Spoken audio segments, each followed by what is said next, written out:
जय भीम साथियों। फिर एक बार आपका स्वागत है वी द पीपल बाय संदेश जगताप इस चैनल पे। फिर एक बार एक ऐसी बात पर हम चर्चा करेंगे। आप सभी को पता है कि हमारा देश खेल में जो है क्रिकेट को धर्म की तरह मानता है और क्रिकेट की बात तो पूरे देश भर में बड़े पैमाने पर चलती है। आईपीएल अभी अभी ख़त्म हुआ और हमारे देश में ऐसा कोई कोना नहीं देश का जहाँ पे क्रिकेट खेला नहीं जाता। लेकिन ऐसी क्रिकेट की बात करते समय अभी अभी 2 दिन पहले साउथ अफ्रीका की टीम ने वर्ल्ड टेस्ट चैंपियनशिप का फाइनल जीत लिया ऑस्ट्रेलिया को हराकर। और इस साउथ अफ्रीका क्रिकेट टीम के जो कप्तान हैं टेम्पा बबुआ, उन्होंने उस ट्रॉफी को उठाया और पूरे देश भर में उनके देश में एक खुशी की लहर जो है फैल गई। ये आज बात बताने की ज़रूरत क्यों पड़ रही है, ये आप सोचते होंगे कि ऐसा क्यों आज ही इस मामले में बात कर रहे हैं। तो बात ये है, पहले तो मैं थोड़ी सी बात ये बताना चाहूँगा क्योंकि खेल जो है, खेल में मेरी बहुत बचपन से मेरी रुचि रही है। पहले से मैं खेलों में ज़्यादा इंटरेस्ट लेता था। फिर सिर्फ क्रिकेट ही नहीं, तो क्रिकेट के साथ साथ फुटबॉल है, हॉकी है, टेनिस है, टेबल टेनिस है, और भी जो खेल है और ओलंपिक खेल होते थे। और ये बचपन से मुझे खेलों में बहुत ज़्यादा रुचि रही है। तो क्रिकेट में जब कपिल देव, सुनील गावस्कर, दिलीप वेंगसरकर, संदीप पाटिल ऐसे प्लेयर जब खेल रहे थे, उनके बाद सुनील गावस्कर जब रिटायर हुए तो ऐसा लगा कि अब ये जो जगह खाली हुई कौन भरेगा। लेकिन फिर सचिन तेंदुलकर आए, फिर उनकी टीम बनी। सचिन तेंदुलकर है, राहुल द्रविड़, सौरव गांगुली ऐसे प्लेयर हुए। वो ख़त्म होते होते उनका एरा ख़त्म हुआ। उसके बाद फिर रोहित शर्मा और विराट कोहली ऐसे खिलाड़ी आए। फिर महेंद्र सिंह धोनी जैसे खिलाड़ी आए। और ये इवोल्यूशन जो है, ये जो बदलाव है क्रिकेट का, मैं देखते आया।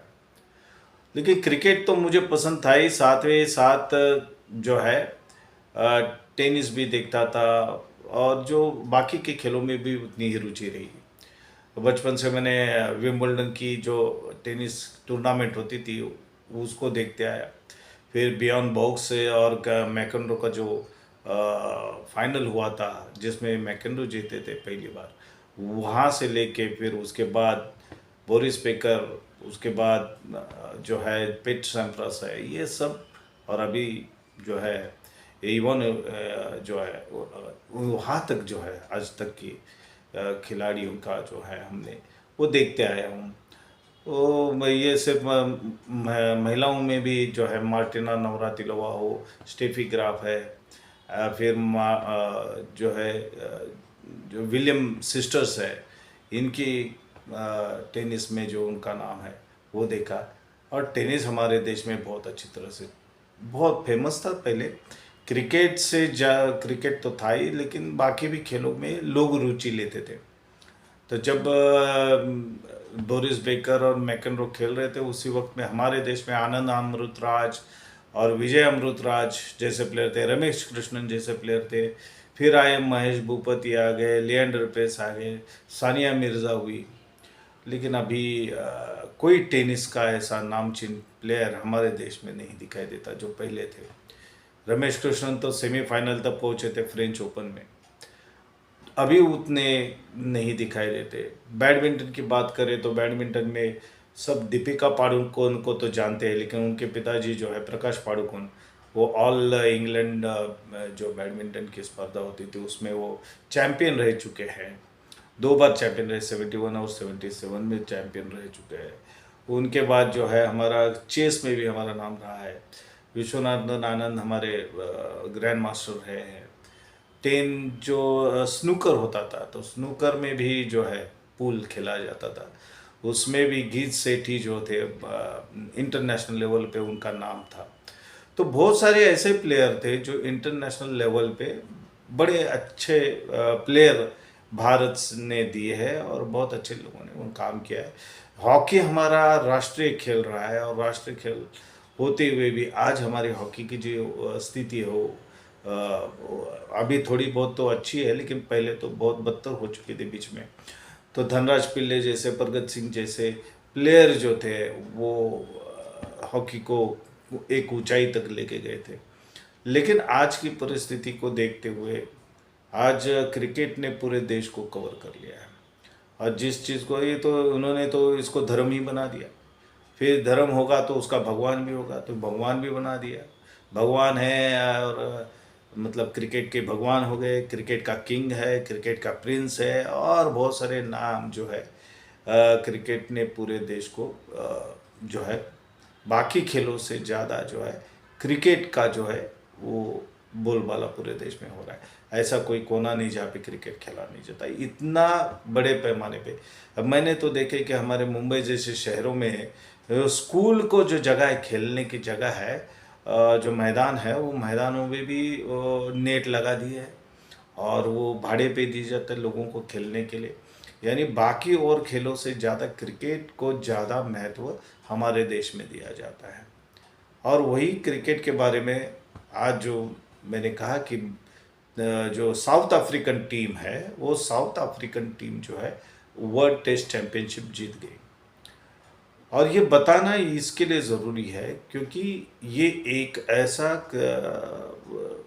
क्रिकेट बोर्ड है जहाँ पे रिजर्वेशन है। जिस रिजर्वेशन के बारे में जब हम चर्चा करते हैं तो पूरे देश भर में दो गुट हमारे देश में बन जाते हैं।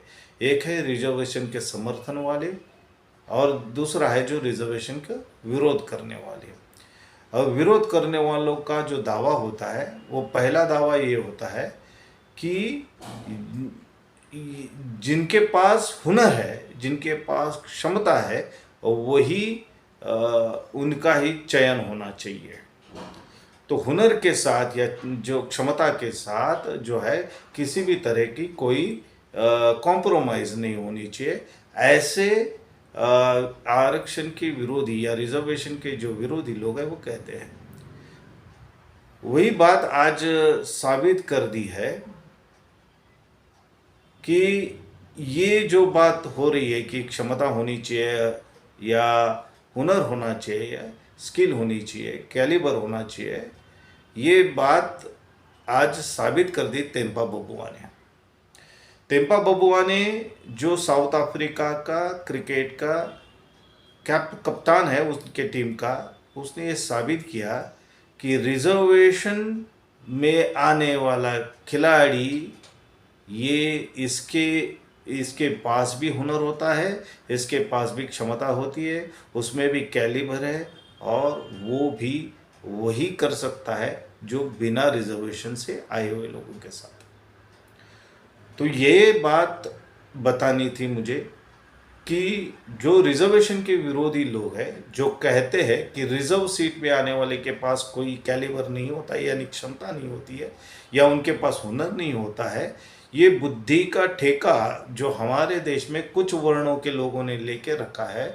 तो उन लोगों को ये बताना है कि बुद्धि का ठेका जो है, हुनर का ठेका है, स्किल का ठेका है, या आप जिसको कैलिबर कहते हैं क्षमता, ये सिर्फ और सिर्फ किसी जन्म से किसी वर्ण में पैदा हुए लोगों के पास नहीं है। तो जिनको मौका नहीं मिला है, अगर उनको मौका दिया जाए तो वो भी अपना हुनर, अपना स्किल, अपना क्षमता वो सिद्ध कर सकता है। और वही तेम्पा बबुआ ने सिद्ध किया, क्योंकि उनकी आलोचना बहुत बार हुई। तेम्पा बबुआ की आलोचना हुई है कि ये कोटे में से आया हुआ है। जैसे हमारे देश में जब कोई डॉक्टर बनता है तो वो पूरी प्रक्रिया से डॉक्टर बनता है, इंजीनियर बनता है तो पूरी प्रक्रिया से इंजीनियर बनता है। वो मार्कों में जब वो इंजीनियर बनता है तो जो प्रक्रिया जनरल के स्टूडेंट्स को करनी पड़ती है वही प्रक्रिया से वो इंजीनियरिंग पास करता है जो कोटे से है। फिर एससी का कोटा हो, एसटी का कोटा हो, या तुम्हारे ओबीसी का कोटा हो, या अभी तो जनरल का भी कोटा हो गया है, ईडब्ल्यूएस वाले। तो ये वही स्टूडेंट है जो जिनके पास हुनर है, उनके पास स्किल है, उनके पास कैलिबर है, उनके पास क्षमता है, लेकिन उनको मौके नहीं मिले। उनके मौके रोके हुए हुए कुछ लोगों ने रोका हुआ है, जिन्होंने इसका ठेका लेके रखा हुआ है कि हम ही बुद्धिमान हैं। ये ठेका जिन्होंने लेके रखा है वो लोग कहते हैं कि रिजर्वेशन से वो क्षमता के या वो हुनर के लोग नहीं है। तो यही बात आज बतानी थी कि तेम्पा बबुआ ने ये रिजर्वेशन के विरोधी जो लोग हैं उनको दिखा दिया कि कोटे से आने वाला आदमी भी अपना पूरी क्षमता और अपना पूरा हुनर अगर उसको मौका दिया जाए तो वो दिखा सकता है। अब ये बहुत ही अजब बात है कि साउथ अफ्रीका टीम को जिताने के लिए दो, जैसे ही मार्करम ने तो सेंचुरी की, लेकिन साथ में टेम्पा बबुआ जिसने कप्तानी की, अच्छे निर्णय लिए और साथ में उन्होंने बैटिंग भी अच्छी की। अपना पैर में दर्द होते हुए भी, हैमस्ट्रिंग में उनको दर्द हो रहा था, उसी हालात में भी उन्होंने अच्छे खासे रन किए, 68 रन किए। और जो दूसरा जो है खिलाड़ी जो रबाडा है, वो उसने 9 विकेट पूरे टेस्ट मैच में उन्हें 9 विकेट लिए। तो इससे ये साबित होता है कि जैसे वहाँ पे साउथ अफ्रीकन टीम में पहले सिर्फ श्वेत वर्णीय लोगों के ही खिलाड़ी होते थे, तो वहाँ साउथ अफ्रीका तो एक निग्रो कंट्री है, अफ्रीकन कंट्री है। वहाँ पे कृष्ण वर्णीय ज़्यादा है, काले रंग के लोग ज़्यादा है, तो उनका भी प्रतिनिधित्व होना चाहिए। इसलिए साउथ अफ्रीकन क्रिकेट बोर्ड ने वो निर्णय लिया। उस आधार पर तेम्पा बबुआ हो, रबाडा हो, एंगेडी हो, तो ये प्लेयर जो इस प्लेइंग 11 में थे, उन्होंने अपना हुनर दिखाकर, अच्छा प्रदर्शन दिखाकर उन्होंने साउथ अफ्रीकन टीम को जिता दिया है। भारत को इससे सीख लेनी चाहिए। और जो आरक्षण के विरोधी लोग हैं, जो रिप्रेजेंटेशन का विरोध करते हैं, वो उनका जो आरोप है क्षमता यानी कैलिबर और जो स्किल यानी हुनर के ऊपर जो उनका जो आरोप है, वो आरोप तब तक सिद्ध नहीं हो सकता जब तक जो लोग आरक्षण के आधार पर या रिप्रेजेंटेशन के आधार पर अपना एजुकेशन कर रहे हैं या जो नौकरियां कर रहे हैं, उनको ये सिद्ध करने पड़ता है हर बार कि हमारे पास वही कैलिबर है, वही क्षमता है। ये बार बार सिद्ध करने की ज़रूरत पड़ती है। ये ज़रूरत साउथ अफ्रीका के श्वेत वर्णीय लोगों के सामने कृष्ण वर्णीय लोगों को करना नहीं पड़ता। जो काले रंग के जो निग्रो है, उनको ये करने की अभी ज़रूरत नहीं है, क्योंकि श्वेत वर्णीय जो गोरे लोग हैं उन्होंने उसको एक्सेप्ट कर दिया कि जिस तरह से हम इंसान हैं, ये भी इंसान है और उनके पास भी वही क्षमता है। फिर मौका मिलना ज़रूरी है। लेकिन इस बात को हमारे देश के जो उच्च वर्णीय लोग हैं, जो इस बात को मानने के लिए आज भी तैयार नहीं है कि हमारे देश का जो वो पिछड़ा तबका है, जिनको दलित और ओबीसी और आदिवासी कहा जाता है, इनको वो मौका मिले ही नहीं, उनको वो क्षमता उनके पास है ही नहीं। इस तरह की बातें ये आरक्षण के विरोधी करते हैं। और दूसरी सबसे बड़ी मुश्किल वाली बात यह है कि यहाँ पे क्षमता की बात नहीं है, यहाँ पे तुम्हारी हुनर की बात नहीं है, यहाँ पे जो सामाजिक प्रतिष्ठा उस जाति के आधार पर जुड़ी हुई है, उससे उनको तकलीफ है। अगर कोई आदमी हमारा देश का अगर कोई खिलाड़ी अगर ओलंपिक में जीत कर आ जाए, तो वो पहले जाति ढूंढते हैं कि भाई ये कौन सी जाति का है। अगर वो उच्च वर्णीय है तो उसकी प्रतिष्ठा और बढ़ा दी जाती है। लेकिन अगर वो इन निचली जातियों का, ओबीसी का हो, दलित का हो या आदिवासी का हो, तो उसको प्रतिष्ठा नहीं देनी चाहिए। ये प्रतिष्ठा का मामला है। इनको बहुत बुरा लगता है कि अगर इन जातियों में से आदमी अगर कोई अच्छे अगर प्रदर्शन दिखाता है तो उसको कैसे प्रतिष्ठा दे सकते हैं। उसको प्रतिष्ठा देना, उस जाति को प्रतिष्ठा देना, ये हमारे देश में जो है इसका बहुत उनको दर्द होता है, डर लगता है ये उच्च वर्णीय लोगों को। तो उससे उनको डर लगता है। अगर कोई अच्छा खिलाड़ी बनता भी है हमारे देश में, अगर जो मेडल्स कम आते हैं तो उसका कारण यही है। अगर कोई आदिवासी जीत के आएगा तो उसको कैसे प्रतिष्ठा दे सकता है, यहाँ का जो उच्च वर्णीय उसको प्रतिष्ठा नहीं दे सकता।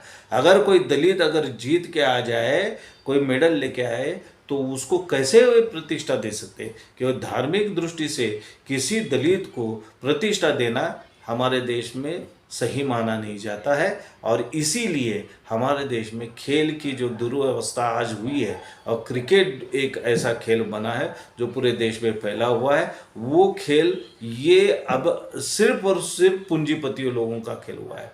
आईपीएल देख लो। आईपीएल मैं इसलिए मैंने मेरी बात बताई कि मुझे खेल में बहुत रुचि है और पहले से मैं देखता है, इसलिए इतनी जानकारी पहले मैंने दी। लेकिन अभी जो हालात है, आईपीएल ये पूंजीपतियों का खेल हो गया। बड़े बड़े उद्योगपति उसमें लगे हुए हैं, पैसा उसमें लग रहा है, सट्टा उस पर लग रहा है। जो भी काला पैसा है वो उसमें लगाया जा रहा है, उसको वाइट किया जा रहा है, और बहुत सी बुरी चीज़ें इसमें हो रही है। इससे क्रिकेट का भी भला ज़्यादा दिन तक नहीं चलने वाला है, कुछ ना कुछ होता है।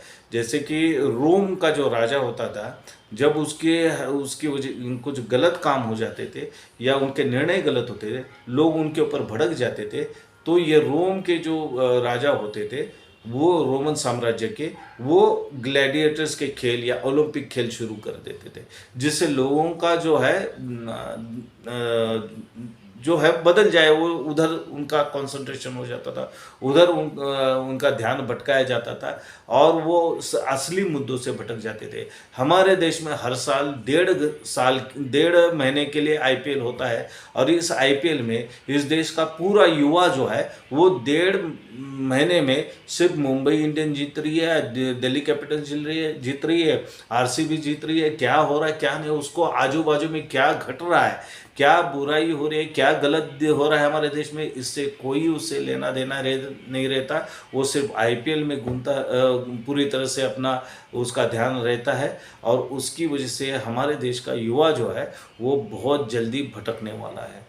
और ये काम जो है बड़े बड़े पूंजीपति जो मालिक बन पड़े हैं, वो 8-8 का टीमों के, और इसका जो पूरा जो आप व्यवहार देखेंगे तो 1 लाख करोड़ का इस बार जो है उसका टर्नओवर हुआ है, और ये बहुत बड़ी बात है। और इससे ये पैसा जो है ये सिर्फ पूंजीपतियों का पास जा रहा है। ये पैसा जो है लगा तो रहे, पैसे के टिकट और ये सब जो है वो तो पब्लिक लगा रही है, अपना टाइम दे रही है। टीवी पे करोड़ों लोग रह गए, 10-10, 12-12 करोड़ लोग टीवी के सामने, मोबाइल के सामने बैठकर वो मैच देख रहे हैं।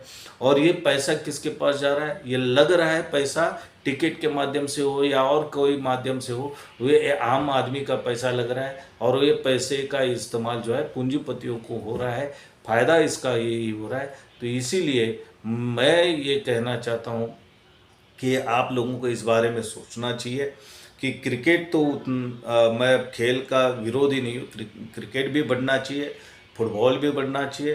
फुटबॉल में किसको मालूम है कि मोहन बागान ईस्ट बंगाल का जो राइवलरी है इतने सालों से, मतलब आज लोग भूल गए हैं। फुटबॉल बंगाल में ही, शायद पश्चिम बंगाल में ही लोग भूल गए फुटबॉल को, ऐसे हालत हो गई है। थोड़ा बहुत तो गोवा में खेला जाता है, थोड़ा बहुत पश्चिम बंगाल में खेला जाता था, दो जो फुटबॉल क्लब में मैचें होती थी, आज किसी को याद नहीं है वो सब बातें। तो फुटबॉल भूल गए, हॉकी भूल गए, लॉन टेनिस खेला जाता था वो आज भूल गए। बैडमिंटन में थोड़ी बहुत हम लोग देख रहे कि साइना है, और उन दोनों का बाकी तो कोई ऐसा ना इंटरनेशनल लेवल पे कोई अच्छा हो ऐसा दिख नहीं रहा है। तो ये बड़े बड़े खेलों में हम पीछे होते जा रहे हैं, और लोगों को बहकाने के लिए, और जहाँ ज़्यादा पैसा मिले तो वैसे क्रिकेट के साथ पूंजीपतियों के साथ लोग जुड़े हुए हैं। लोगों को खेलों में अगर आगे बढ़ना है तो ये जो दुर्व्यवस्था आज भारत में हुई है उसका एक ही कारण है, जो मुझे लगता है कि अगर खेल जगत में अगर बढ़ना है तो सभी को साथ में लेकर चलना पड़ेगा। और इसमें फिर जो हुनर जो है और जो क्षमता है वो एससी एसटी ओबीसी में बड़े पैमाने पे दिखाई देती है। फिर अगर एससी एसटी ओबीसी के खिलाड़ी अगर आगे आ जाएंगे तो उनको सामाजिक प्रतिष्ठा मिलेगी, और सामाजिक प्रतिष्ठा मिलेगी तो ये कुछ लोगों के पेट का दर्द है, और वो लोग इस देश की सभी खेल के बड़े बड़े स्थानों पर बैठे हुए जो ये नहीं होने देंगे। इसलिए आप सभी को ये स्टेम्पा बबुआ के माध्यम से, यानी साउथ अफ्रीका को तो मैं शुभकामनाएं देना चाहूँगा कि रिजर्वेशन के आधार पर जिसको आपने कप्तान बनाया उसने अपना प्रदर्शन भी अच्छा दिया, और अपने देश हित में उन्होंने उस वर्ल्ड चैम्पियनशिप टेस्ट की जो है जिताई है। उनको शुभकामनाएं, और ये शुभकामनाएं हमारे देश में मिले और हर खेल में मिले, ना सिर्फ क्रिकेट में बल्कि फुटबॉल में हो, हॉकी में हो, टेनिस में हो, बैडमिंटन में हो, और भी जितने खेल है उसमें भारत की उन्नति हो। लेकिन उन्नति के लिए मौका एससी एसटी ओबीसी को मिलना बहुत ज़रूरी है, वो मिलेगा। और उसमें अगर आरक्षण आ जाए तो जल्द ही भारत इस खेल जगत में भी अपना नाम ऊंचा कर सकता है। लेकिन इस बात पर आप सभी चिंता करें, सोच विचार करें और अपना निर्णय आप खुद लें। जय भीम।